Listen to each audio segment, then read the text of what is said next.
A person who never played any cricket, international cricket. So. Well, it just, I think, goes on to dispel the myth, to prove it wrong, that you have to have played international cricket to be able to talk about the game, or international anything to be able to talk about. Some of the finest commentators over many, many years, decades, hundreds of years, have not been those who have achieved at the highest level within the sport. Because the art of commentary, of talking about anything, is a mixture of many criteria, many aspects. One aspect, of course, is having played. Now, I may not have played for the country, but I played for Division 1 league cricket and so on and so forth. And all of us, you know, when we grew up in India, we played so much of cricket.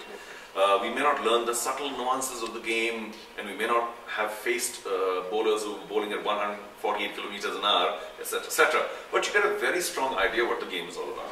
Thereafter, you have to mix your verbal skills, your knowledge of the language, and your knowledge of the spectators, of the viewers, and many other aspects, and maybe your voice modulation and so on and so forth, that go on to making the art of commentary interesting and pleasant. Those are the two very important words, because I don't think a viewer will stay very long if commentary is not interesting and that he is not deriving pleasure from it. It's not just a master class. I mean, when you are watching a game, it is not meant to be a cricket camp where you're learning every ball what to do, what not to do, because many people already know what to do. But it's also a sort of an overall comprehensive pleasure, and that's what we seek to give the viewer. Charu name, you know, sometimes people confuse with Charu actress and Charu and all. So, do you have any incident to tell us? Well, many actually, but my name is Charu Sharma. Now, it gets too big, so you know, the Chandra becomes a middle name, it becomes a middle initial, and then goes off completely, so it's Charu Sharma, it's Charu Sharma. And the biggest benefit that I receive of being Charu Sharma is that, obviously, if you drop the Chandra, then it becomes a, you know, sort of, you know, I mean, could be a woman's name as well, and so on and so forth. So, very often when I go with a team, say all 4 or 5 of us are going to a hotel in Delhi, and the person who's made the booking has not been very specific, saying Mr. Ms. this, that and the other. People there in the hotel presume, oh, this is Miss Charu Sharma. So whenever you land up and they say, sir, where's Miss Charu Sharma? So I say, yeah, well, what do you need Miss Charu Sharma for? No, we've kept a very good room for Miss Charu. Ah, take it, Mr. Charu Sharma, give me that good room. So I get some special treatment till they see who I am. Okay, remember one event that you were in South Africa and they were throwing the bottles after drinking beers. So, well, one thing is that it wasn't pleasant. I mean, you know, because you have a job to do and the missiles coming all over the place, and, you know, and that's what you could see. What you couldn't hear was all sorts of other things being said. Those days, I was working with Prime Sports, or Star Sports, along with Sunny Gaskar, and I were doing all the shows. And in their wisdom, and I quite liked the concept, we were doing all our conversations from the field, from the boundary line. Now, obviously, South African grounds are very close, security is laps, slack, and you know, people got rather close, especially at the end of play when people had a full day's, you know, more than the quota of beer. Things got a little out of hand. And Sunil, I remember, Sunny was very, very upset. But I said, you know, these guys, I mean, they've come here to enjoy themselves and they're not bothered about what we are doing. So if you take a look at it from their angle, sure, then eventually we got some security organized and they were stopped. But it was unpleasant. Some ice was also, you know, thrown our way, so that was not nice. But to make it cool. but it's good fun.